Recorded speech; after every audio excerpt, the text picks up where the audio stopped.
Hi, I'm Jim Frederick. I'm the professor here at Dojo TV for Kenpo Karate. The style of karate that we're teaching is the Ed Parker's American Kenpo Karate System, which is a modern day street fighting system. The system teaches you basically to survive the attack, and with the extent of the damage that you do to the opponent, meaning when you do your technique, after that you're going to have what's called flight available in all of the techniques. So you try and remain on your feet so you can run away when you're done, even if the technique didn't maim or kill or stop the person in their tracks, or at least detain them long enough where you could be able to get away from them. The system of karate is not a sport-orientated karate. It is a system of self-defense for modern-day street situations. Our first technique this evening is delayed sword. This is against the right hand lapel grab. Mr. Parker didn't make this technique number one because it was a slacker technique. It is a very good technique. It is a block, a kick, and a chop, so it's very simple, but yet it's extremely effective. The move starts out with creating distance, because distance is your best ally when you're defending yourself in a fight, especially for a beginner. So as the person's grabbing, we're going to step back and create distance and limit our target areas on the first move. We're going to stabilize our base. We're going to block with the lead hand, and we have our left hand as our backup. We're going to cat back with our gauging leg, pointing the knee directly at the groin. We're going to deliver our front snap kick, and then we're going to launch our body forward and settle with marriage of gravity on the outward hand sword. At this point, we're going to cover out to a zone of sanctuary, meaning a safety zone. And as I do that, I'm going to use a right front crossover covering my center line. When I say center line, I'm talking about the line, the imaginary line that would run from the tip of your head straight down the center of your body. The guy's grabbing with his right hand. As I step back, already I've used distance as my ally. As he grabs again, I want to make sure I'm blocking with my lead hand, so I'm putting this hand against his body to momentarily slow him up. At this point, I'm going to use my right front snap kick to the groin.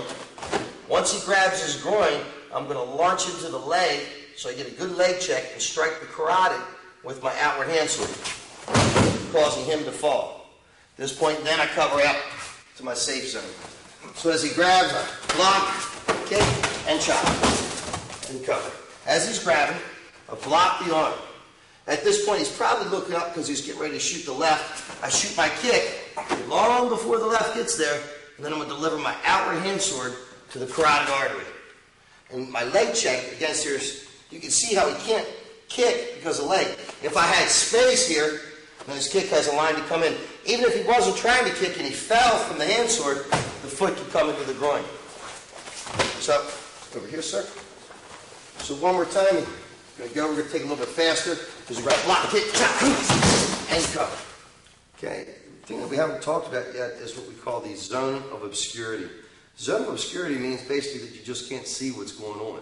You can create a zone of obscurity in a technique, or you can move your body to a position which creates a zone of obscurity. In this particular case, in delayed sword, the impact of the shot of the groin is probably going to make the guy bend over, and when he bends over, he's not going to see the hand sword coming. That means his body won't be fortified for that shot. So once again, as he's grabbing, the block's kicked. He's not looking. He doesn't see the hand sword come, boom! And that has a tremendous effect on the opponent. If you look at Mr. McCluskey, left neutral bow, sir, shoot a right side kick for me. Okay, this person has skill. When you're fighting someone, you don't know the skill that they have.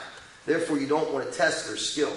As Mr. Tom's grabbing with his right hand, already my body has positioned him where he's in a horse stance.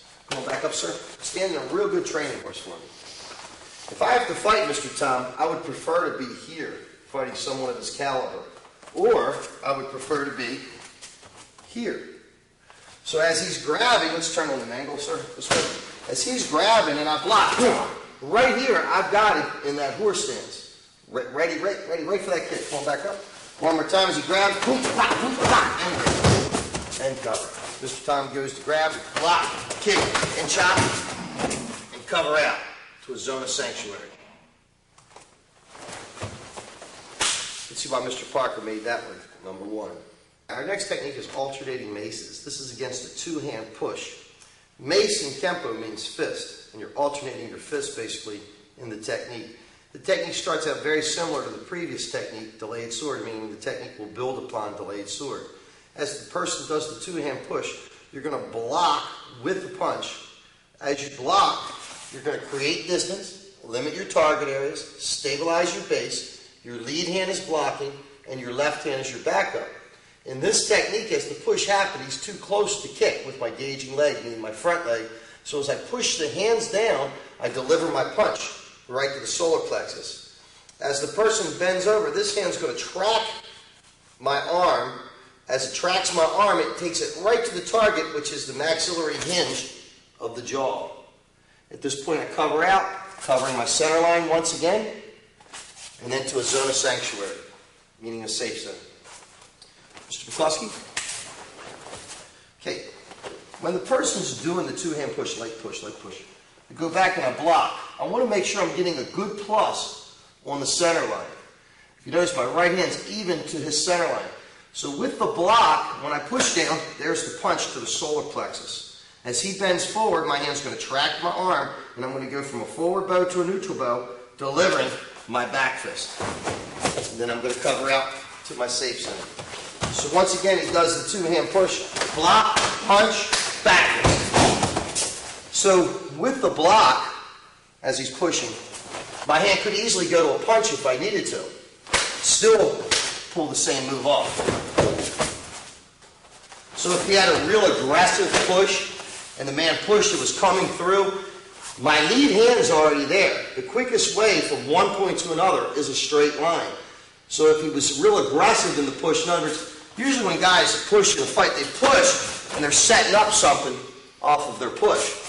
So if you had another situation where the push was real aggressive and the guy followed up off the push, your lead hand's right there and you can take it right into a center line. That's what we refer to as the center line principle. You want to always cover the center line, meaning your center line and your opponent's center line. Mr. Tom's doing a two-hand push, block, punch, deliver the back fist, cover to your safe zone. Now the one thing I haven't talked about in the technique is what we call in Kenpo the elastic recoil. So a lot of people don't understand the elastic recoil. Mr. Tom, training horse facing the camera, please. Thank you, sir.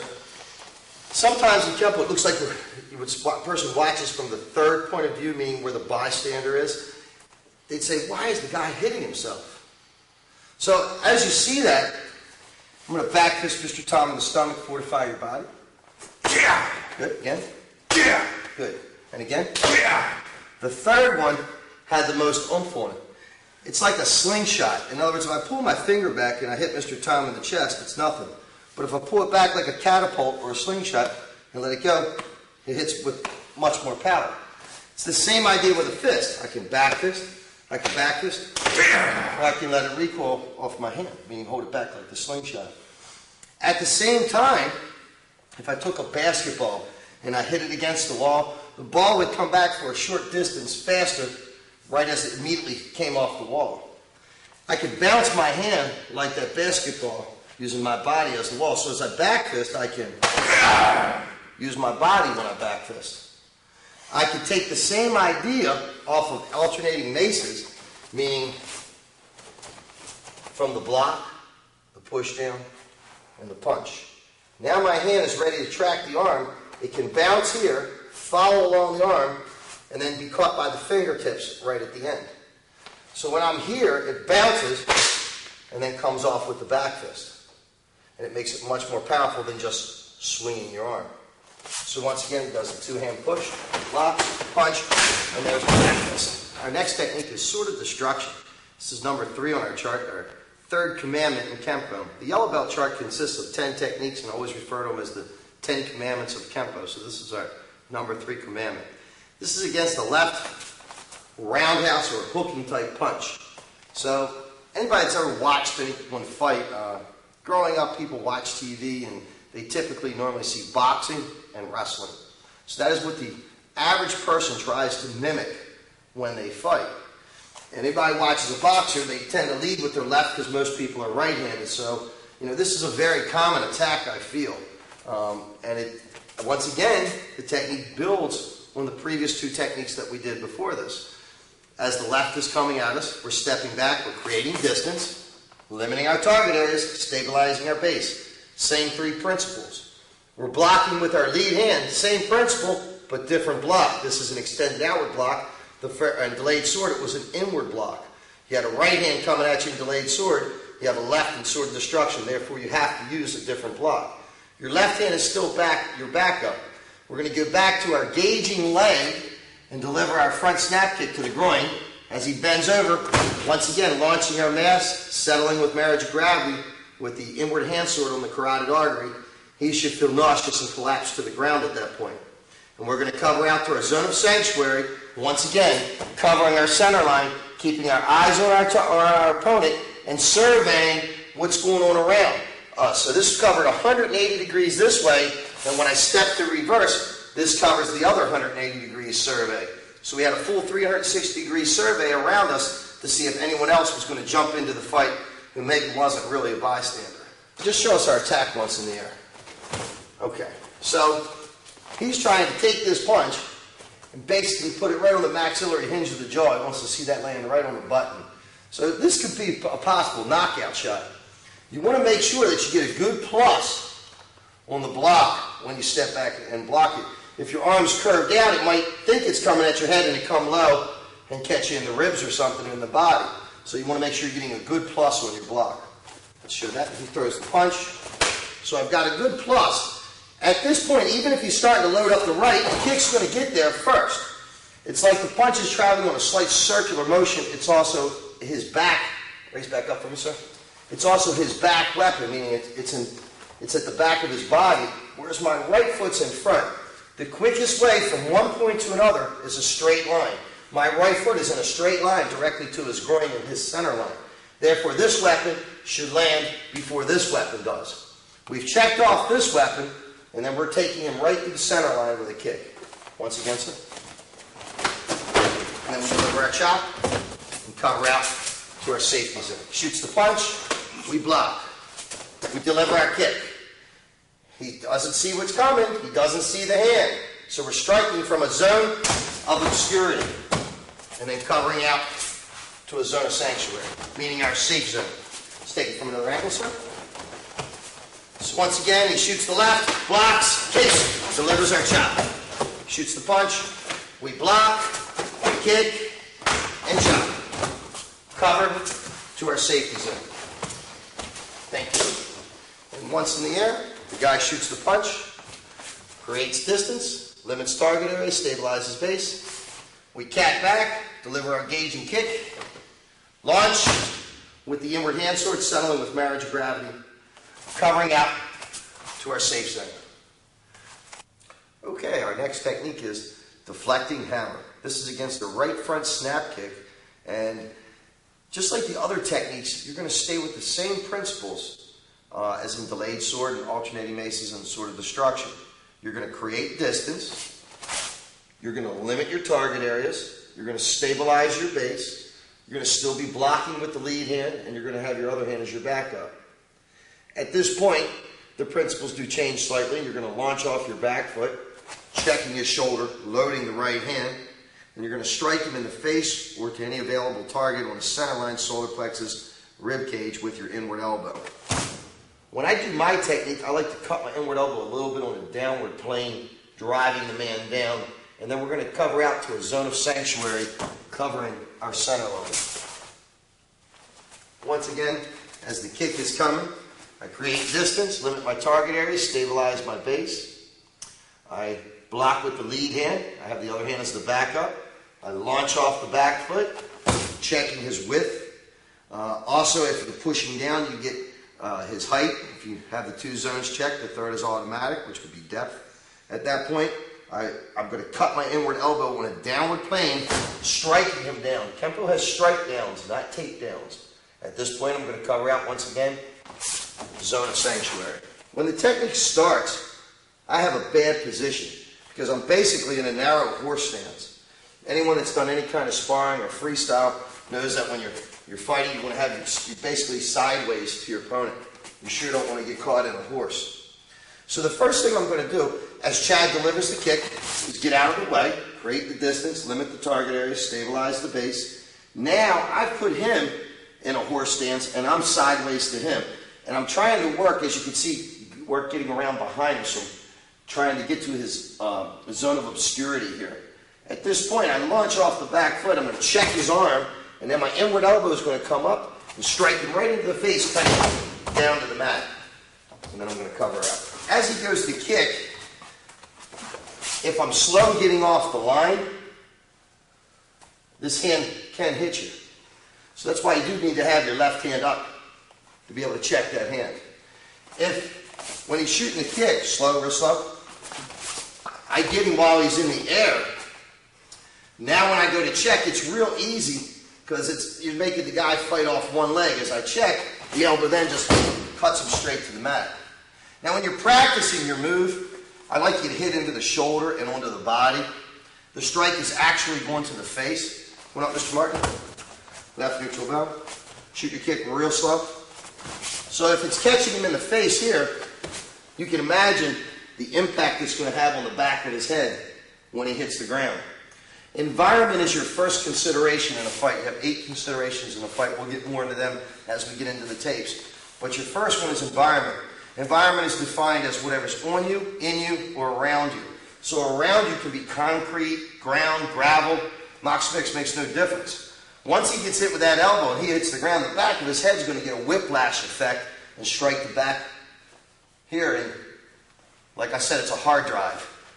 Once the hard drive shuts down, so does everything else. Left neutral bow, he shoots his kick, and puts him down. So I got out of the way, I check the arm, and I move in and I strike. Good. Stay up for me. Let's say the guy cut his head back this way, like trying to weave and bob.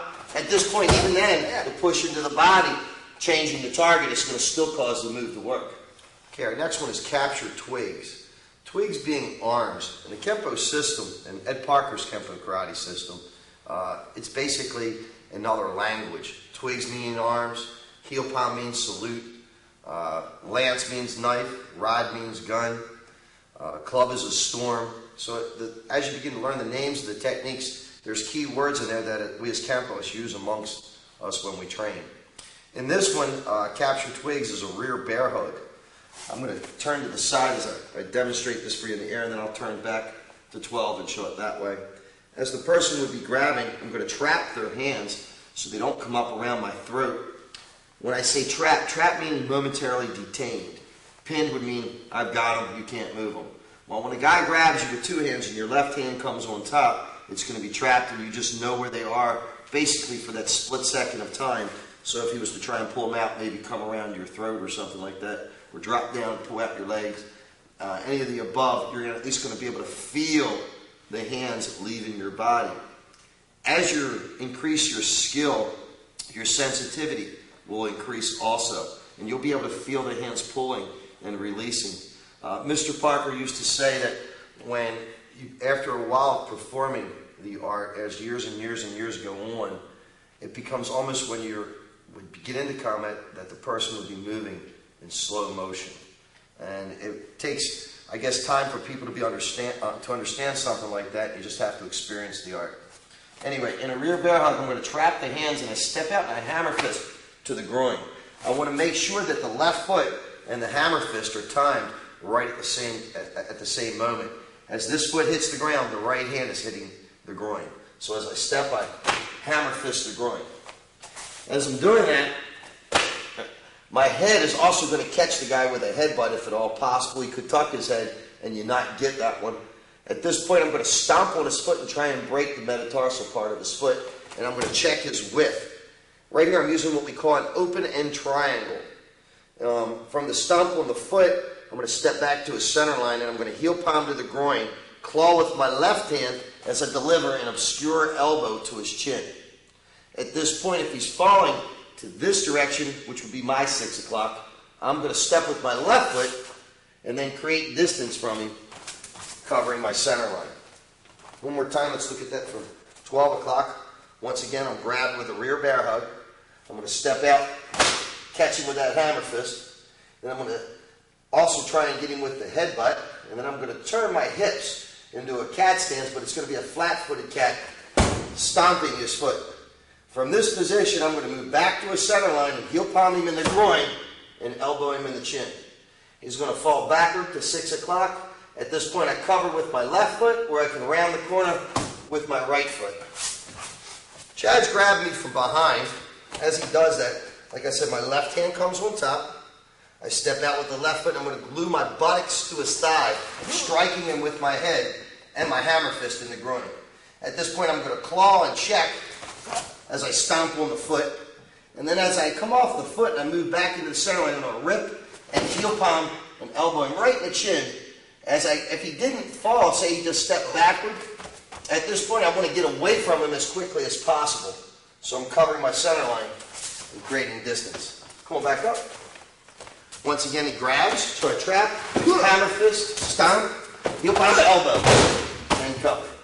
Once again, Mr. Chad grabs, I trap, I step out, headbutt and hammer fist, heel palm and stomp. As I claw, creating that zone of obscurity, I'm going to strike him in the groin and heel palm him and elbow him in the chin. Cover out.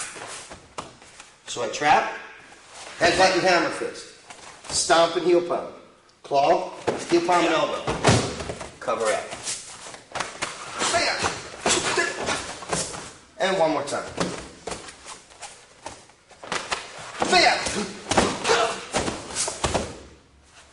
When you're practicing these techniques, you want to use extremely good focus. Do them a couple of times slowly before you try and do them fast. Let your partner see how to react to them. Safety is very important. You only get one set of eyes, and it would be a shame to lose them trying to learn how to defend yourself.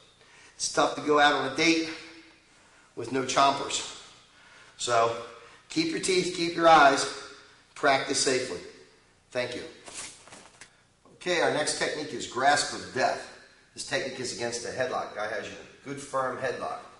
As the story goes, when the doctor gave you a good swat on the keister and you began that trek of life, out went that mucus shooting across the room.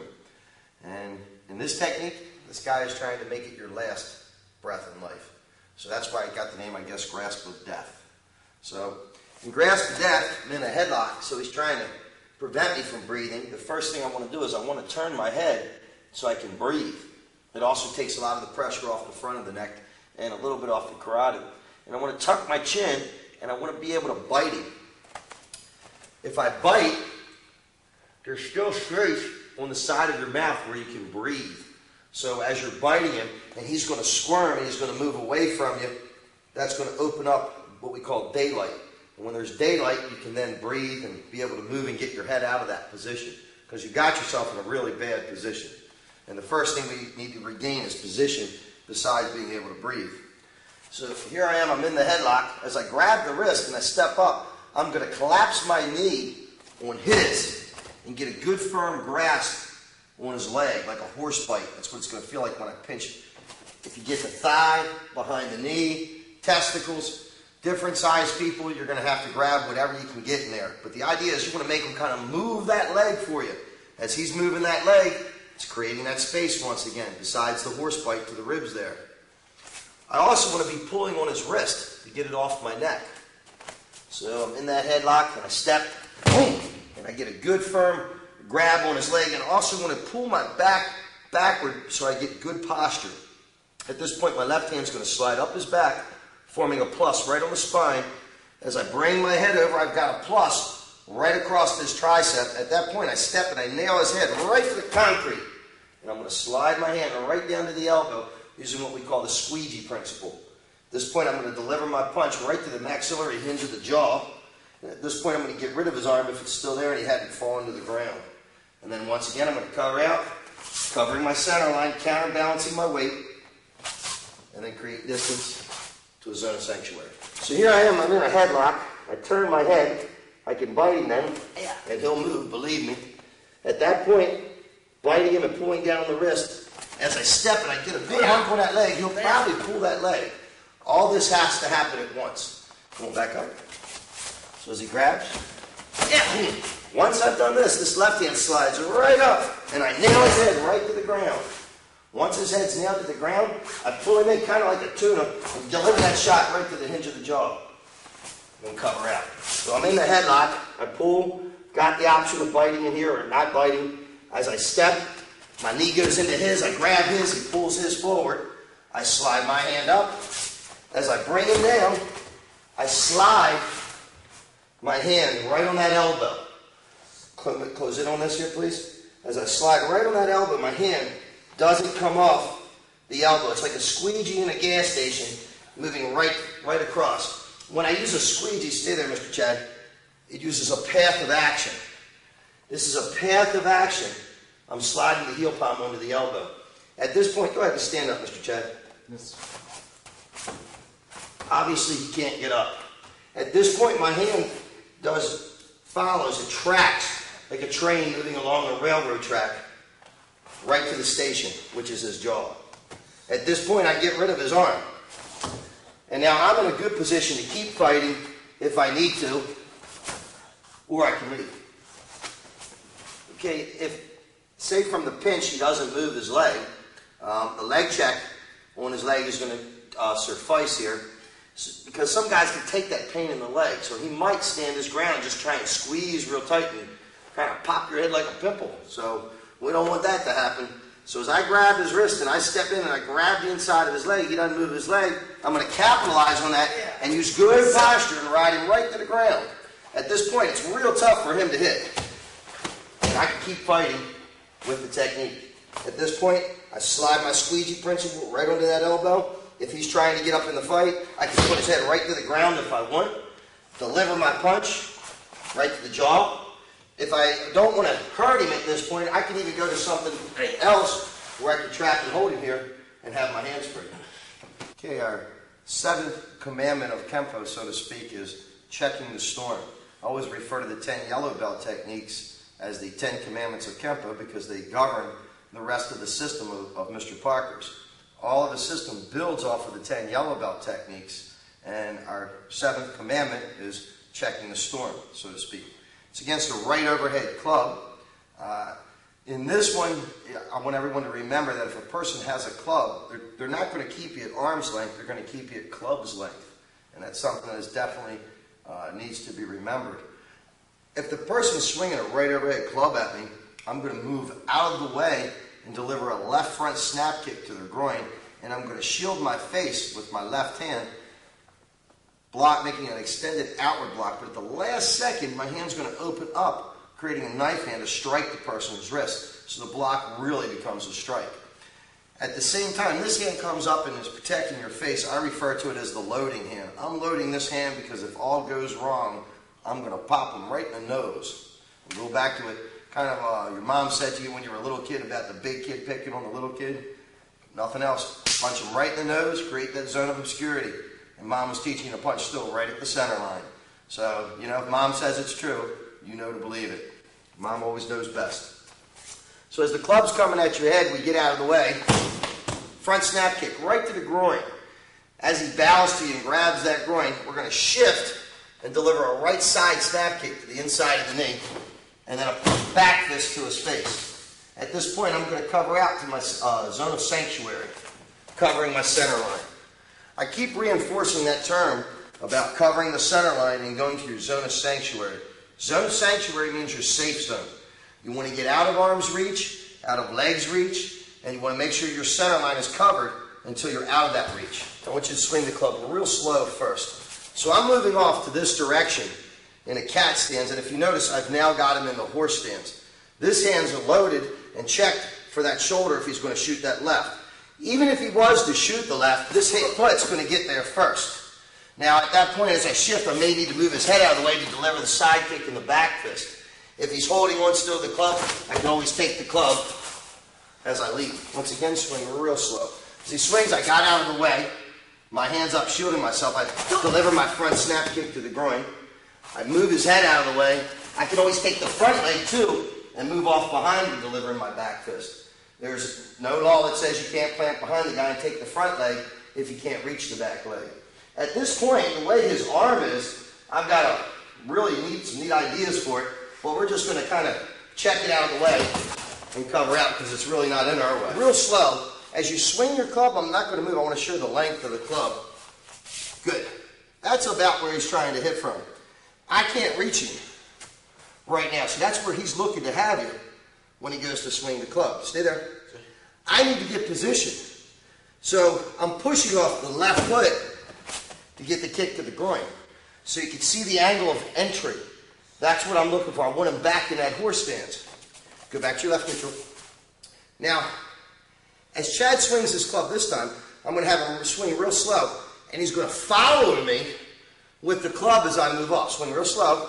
So that's why your hand needs to be deflecting it and moving it out of the way, so you have a clear path to move through. If I don't do that, and even though I deflect the club, swing slow, and it hits my wrist, it can still come in and jam me up. I might have deflected it from hitting me, and it like get a glancing shot and not have anything on it, but that's because my hands doesn't have anything on my hand. Sometimes when you're blocking and you're thinking about the club, you're thinking about getting out of the way so much, your hands doesn't have the proper torque on it to keep the club from hitting you. So as he swings his club, that time I kind of got on Chad's nerves. He feels it all the way up his arm because I struck his radial nerve. If he's swinging this way, you're going to strike his ulnar nerve. Either way, it gets on your nerves and it goes right up your arm. One more time now. Let's swing from a different angle. As he goes to swing his club. When it's done that way, the technique is done that way, you don't need to worry about taking the club because the club's not going to be there. As you hit the nerve and you hit him in the groin, it just automatically releases and goes flying. Now, if it hits a bystander, that's not your fault. So just go over and beat him up a little bit more if you have to because it hit the bystander. Thank you. Okay, our next technique is an extremely aggressive technique. It's called mace of aggression, properly named. This one we're going to utilize what we call borrowed force. The person's pulling us in with two hands, and we're going to borrow his force and use it against him. The harder he pulls us, the more it's going to hurt him. It's that simple. In this technique, because you're being pulled forward and you're borrowing his force, you have to step forward. I've seen the technique done where you kick the leg out. I personally don't like that version of the technique. I've never been real fond of it. But in Mr. Parker's era, they used to wear these boots where they kind of came halfway up the ankle. And if I could see Mr. Parker kicking that guy's leg out and catching him with mace of aggression, and I could really see the explosiveness of why he liked it that way. Remember, Kenpo is an art that is tailored to fit the individual. You do not have to fit the art fits you. So therefore, I prefer a leg check when I do the move, and I'll show both ways when we're doing it with the help of Mr. Martin over here. Okay, Mr. Chad, come over here and let's do the grab from this angle real slow. He's grabbing me with two hands. As he pulls forward, my left hand's coming over at the same time. I'm getting a leg check and striking the face, creating that zone of obscurity. Pull back up. If he grabs and it's a taller person, you can kind of pick this arm up on the way and get an arm break. Chad and I are about the same height. It's not going to be real easy to pick the arm up and get an arm break, but if I still hit his arm, it's going to spring load my right hand. So it's going to actually put more torque on the shot to the temple that's going to rake the eye socket and the bridge of the nose. So I do like to pick that arm up on the way with my elbow. Whether I get to break it or I don't makes no difference, but I do like to try and do that when I do the move. My left hand's going to come over top, trapping the hand so he doesn't have the option of striking me in the face anymore. So with that motion, pause for 1 second. My left hand's coming up and my right hand's doing this when he's pulling me. So I'm not going backward to go forward to hit him. I'm raising my hand up to come down. I'm timing it with my right foot coming down, so I'm getting a marriage of gravity effect along with the idea of him pulling forward. So between the two compounded principles, this is going to give us what we call directional harmony in our motion. So as he pulls forward, my right hand comes up with the motion of my left hand coming up. Kind of like I'm bringing my hand up on the wrong side of my body to say the Pledge of Allegiance. So as I bring my hand up, I come right across his face, and I've created that zone of obscurity. At this point, he's going to want to grab his face real bad, and I've got his hands trapped. So I'm going to borrow that idea of him wanting to grab and clear his hands down, strike with my elbow. At that point, I'm going to cover out once again showing a real good counterbalance as I step. So as he pulls forward, I bring my hands up and I strike his face. I roll him in, strike with the elbow, load it and shoot the outward elbow, bring my hands up, cover out. Real simple idea. Keep the hands up. Doesn't matter who it is, male, female. Good fighter always keeps their hands up unless you're trying to bait someone in. In this technique, the person's already pulled you. No reason to be baiting. They're already there. Keep your hands up when you're leaving. As he's pulling me forward, I trap and strike right across the face. If you notice and you look down, he can't kick me in the groin. I can also use that to bring his head forward into the fist. So I'm borrowing that idea also, which is going to give me colliding forces on his face. This is raking, coming right across that eye socket, taking this bridge of the nose. At this point, that's why I said he's going to want to grab real bad, and I say, no, you're not. And then I'm going to cover out. It's the idea of you burned your hand on a stove, and you want to grab what's burnt, and then someone doesn't let you. But this time what burns is your face, and the guy doesn't let you grab your face. One more time, real slow. He grabs, I trap and strike, getting a good leg check, bringing him in, caught him with the elbow. If his head's back real far from the shot of the elbow, it looks like you can't reach him. Sure you can. You just got to bounce off of his arm.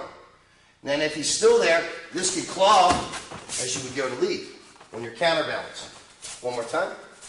Pulls me in, strikes, clears, hits, and covers. One more time.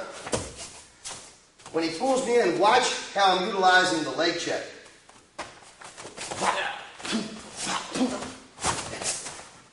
One more time.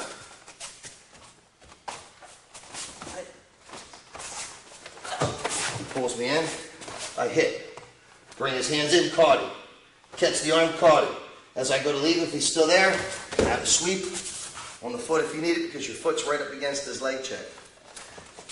One of the things we haven't talked about, turn this way, sir, is when this hits the leg, look at the impact, what's happening here in the leg. Now imagine him pulling you in real aggressively with that strike right there with your foot just coming in and right into that leg. So as he pulls me forward, we hit. Brings him in, caught, out. So you're catching him with both the shots on the elbows. Bam, bam. Once you hit it once, it's unfortified, it drops. When you're catching him again with the elbow, it's going to do an incredible amount of damage. One more time. Hits, brings him in, caught, slips through, catches on the other side of that jaw. Now as I go to leave, I put the hand in his face, and I've got the sweep.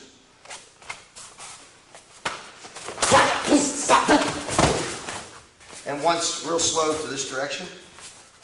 1, 2, 3, 4, and don't forget to put your hands up. Okay, our ninth technique is attacking mace. This is written against a right step-through punch. When I practice techniques that are for a right step-through punch, I do practice them off the backhand, and then I practice them off the lead hand. We're going to demonstrate for you in just 1 minute. This is, like I said, against the right step-through punch. So as the punch is coming at me, I'm still creating distance. I'm limiting my target areas.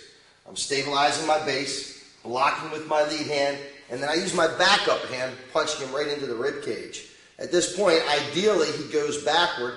My hand comes over with a waiter's hand, slides right down the wrist. As I grab, it's like I'm pulling him back into the roundhouse kick, and then I'm delivering a punch right to the kidney area. At this point, even though I've got a hold of his wrist, he might slide out, fall to the ground. If he didn't, I'll heel palm and check his shoulder, which should put him to the ground as I'm sweeping his foot, covering out to my zone of sanctuary.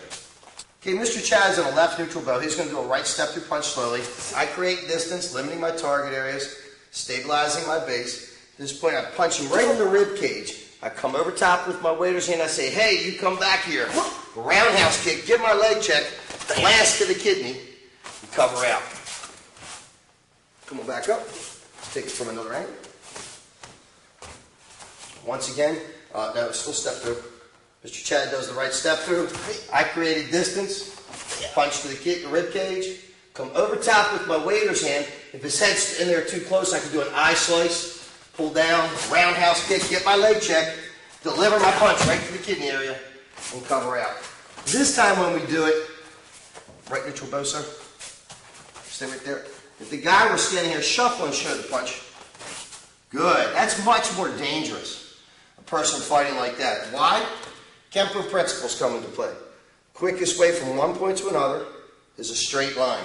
This is where the opponent is. This is where he wants to come. So that's where he's looking to go. That's the quickest way from point A to point B. If the person's right-handed, then his lead hand's in front. That's real dangerous. That's kind of the way a Kenpo man thinks.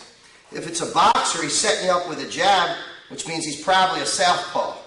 That means he's left-handed and he keeps his power hand back, where he's trying to mimic what he's seen on TV, which is boxing, and then shoot this left at you. So we're going to take that idea right out of the way immediately. We're going to just ruin his day right off the bat and make him not test his skill, speed, or strength by creating the zone of obscurity. As he wants to take this punch and basically run it right into my face, actually probably about 6 inches back here through my face, I'm going to let him punch what we call it the ghost image. So he shoots his punch, boom, and he gets hit right in the face, right in the kisser there. One more time. He shoots his punch, boom, right into the face. Now basically what I'm doing is his punch is coming at me, I'm here. But then as I move my back foot, I'm now here, and now I've got the angle of entry right in here on his center line. If you notice, when he gets hit, he can't see. He's going to want to grab his face. That's when I go to the rib cage. Come over top, roundhouse kick, and finish the technique the same way you started. Come on back up. Let's take it a little bit faster. He shoots his punch. Real slow for me this time. I want to talk about cause and effect. As he's shooting his punch, right here, I've created that zone of obscurity and hit him in the temple or the eye socket. He's definitely going to want to grab his face. As he grabs his face, I want to affect his breathing. So as I hit him in the ribs, I'm breaking a rib, trying to drive that rib into his lung. This is going to come over with a waiter's hand, possibly slicing the eye, coming down the wrist, pulling him into that kick to the groin, getting that leg check, trying to break that leg there with a leg check. As I glue this to the hip, boom, I do my punch to the kidney area. Right there, he has no idea if I want to continue fighting what will be coming. And I just say, show mercy and leave. Okay, for our 10th commandment of Kenpo, sword and hammer. Definitely named properly. This technique is a very easy move, and I always like to say the easy moves would seem to work in the heat of battle, especially when fear takes over. A lot of times people don't like to talk about fear, but fear can fuel you too. When you're fearing for your life or someone that you care about, other things don't come into play other than getting the job done if you train properly. This person's grabbing me from a zone of obscurity on my shoulder, meaning from a flank. As he grabs, I'm going to trap the hand on the shoulder, and I don't want to take the long way around the mountain when I go to bring my hand to my shoulder. It's just right up, my hand's tracking my own body. As that's happening, my right foot's going to be stepping to the person's center line, and as my left hand's coming up here to my shoulder, my right hand's going to be traveling up to his throat. So both hands are making the same motion. My right foot, like I said, will be stepping to a center line, and I'm going to be dropping my height, so I'm settling in my stance. This way I'm going to get a reverse marriage of gravity effect, which is going to cause him to lift his head from the shot to the throat because I'm dropping low. So when I drop, boom, I'm hitting upward to make him not be able to see me at the same time, affect his breathing. So I'm getting two things for one shot. That's economy of motion, when you get 2 for 1. At this point, my right hand, whether he's grabbing his throat or he doesn't grab his throat, if he's grabbing his throat, I'm moving his hands away from his throat. So once again, I'm not letting him grab the other hand as if he burned it on a stove. In this case, it's his throat, so he's not going to be allowed to grab his throat. As he's not allowed to grab his throat, I hammer the groin, and then my right hand's going to come up and clear his face if his face is in the way, or if nothing's in the way, then I'm just covering my center line as I cover out to my zone of sanctuary. He's taking his left hand, he's grabbing my shoulder, and he's pulling me. And you can see what he wants to do. He wants to pull me into that fist. So as he's pulling me into the fist, first of all, this hand coming up does help to shield the face, but the main thing it's doing is trapping this hand, because this hand can hit me too. Now, everyone sees this one, but I'm more concerned about this one because that's closest to my what? My hard drive. I don't want to get the hard drive shut down. So as he's pulling, I'm trapping and striking up into his throat. As this hits him in the throat, that right hand's now canceled, and I don't want to let him grab as I hammer to the groin. Like I said, my hand can come up and hit the face and clear that arm as I go to leave. One more time. He grabs the shoulder and pop, and out. One more time. He grabs, so we hit to the throat, boom, hammer to the groin, and cover. Real slow, he pulls. I bar that and strike to the throat, so I'm utilizing borrowed force. I move his hand away and I hammer to the groin. Take the eyes, continuing to create that zone of obscurity, clearing the arm, and covering out. One more time, Mr. Chet. And cover.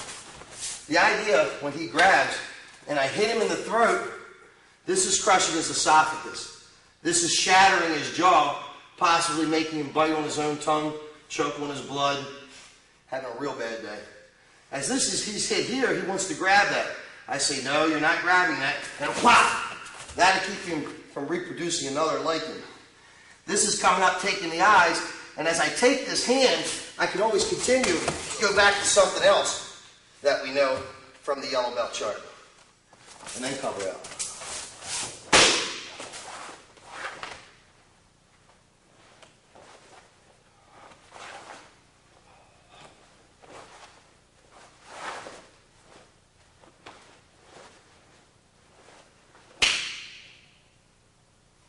This completes our yellow belt chart.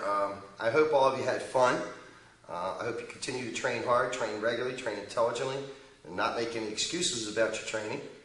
I'd like to say the yellow belt pledge for you, or the creed for the Kenpo system. I come to you with only karate, empty hands. I have no weapons. Should I be forced to defend myself, my principles are my honor. Should it be a matter of life or death, right or wrong, then here are my weapons, karate, my empty hands. Ed Parker.